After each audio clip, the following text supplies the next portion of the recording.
LeBron recently broke Michael Jordan's record of most 30-point games in NBA history. He did that a few nights ago against the Sacramento Kings.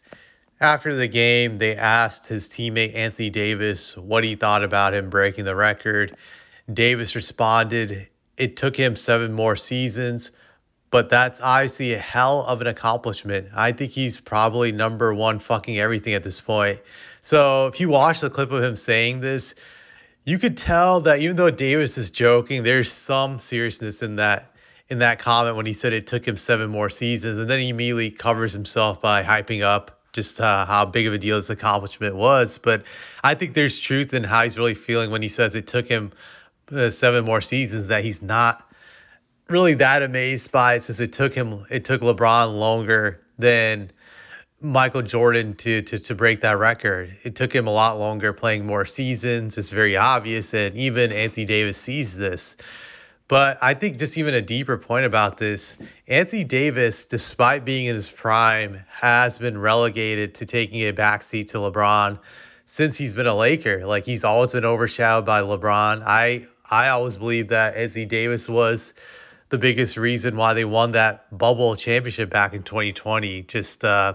But he was overshadowed by LeBron again in the NBA Finals. LeBron got the Finals MVP, and so Davis is seen as a sidekick, when you can make the argument he was probably the best player on that Lakers team back then during that playoff run. So just he's been getting overshadowed by LeBron for a while now, despite being the best player on the Lakers. I definitely believe he is.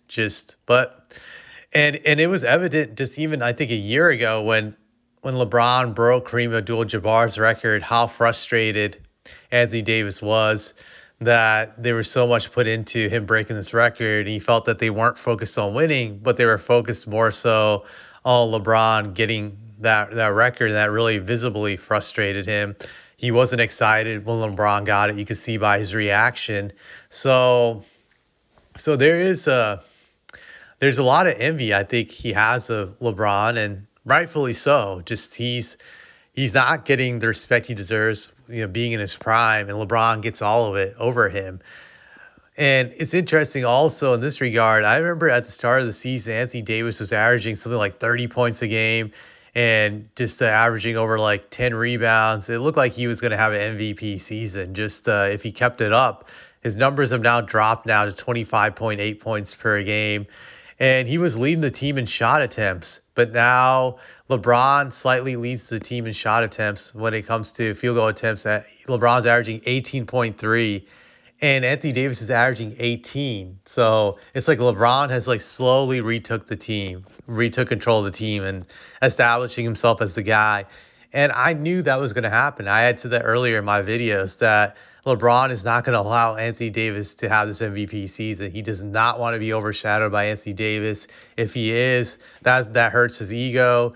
And it also hurts the argument that he's still one of the best players in the league if a current teammate can be in the running for MVP while he's not. So LeBron was not going to have it, and now he's retaken control of the team. So I'm sure that also frustrates Anthony Davis. But here's what I'd say. I don't feel bad for Anthony Davis. And this is just like a life lesson to anybody out there. You're never going to get your respect in the limelight when you're with a narcissist. You're just never going to get your due.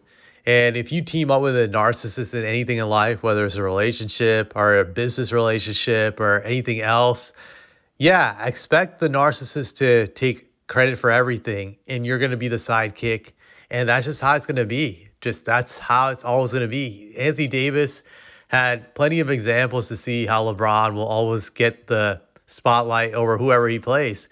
That was the case everywhere he's gone, especially if you're a big man. You're going to suffer playing with LeBron, as you saw with Kevin Love and Chris Bosh. Not to say those guys were better than LeBron, but you're going to be there to carry his bags, and you're not going to get really much praise for it. It's kind of like a thankless job. And Anthony Davis, I think, is carrying not just LeBron's bags, but all of his luggage. Just like LeBron probably has a bus load of luggage, and Anthony Davis is carrying that. Just he's carrying everything. He's carrying LeBron's water, just every single thing. The Lakers are only, I would say, legit right now as being as a playoff team is because of Anthony Davis. You take Davis off of this team and they're not going to the playoffs. So he's not getting any of the credit. And that's due to LeBron being a narcissist. But he had examples of that. He had examples of how Kevin Love got crucified in Cleveland whenever they lost, and Bosh got crucified in Miami whenever they lost, and got no respect when they won. Just that's how it was.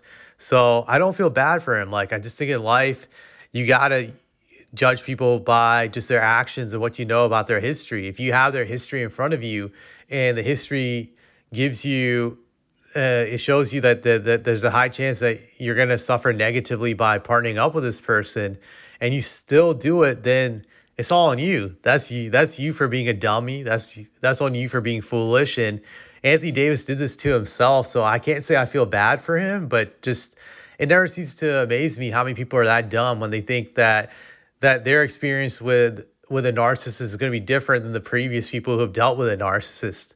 That to me is always surprising. That it's like, oh, it's going to be different. It's just he's not going to treat me the same. I'm like, nah, you're going to be the same. You're going to get the same treatment. But it just shows the frustration. However, Anthony Davis will never do anything about it because he fears LeBron. He fears Clutch. He's not going to ever go against him, but he'll be passive aggressive with his frustrations, with LeBron's taking the spotlight from him and taking his team from him. So this is all he can do. He's going to take it up the ass, and he'll like it, as they'll say. Just that's what he's in right now, and he's going to probably have to deal with this for the rest of his career, because it's hard to say Anthony Davis will be around 5 years from now, just like LeBron. So they'll retire at the same time. I know that has to be frustrating for Anthony Davis, but like I said, he did this to himself, and he just has to suffer. I can't say I feel bad for him outside the court. He lives in LA, so that's like the best location to live in the NBA. If you're obviously, when you're rich, LA is amazing, so he gets to enjoy that. But at least on the court, he's not loving it. Just he's not going to enjoy it. That's real work, having to carry LeBron's luggage. So that's all I'm going to say.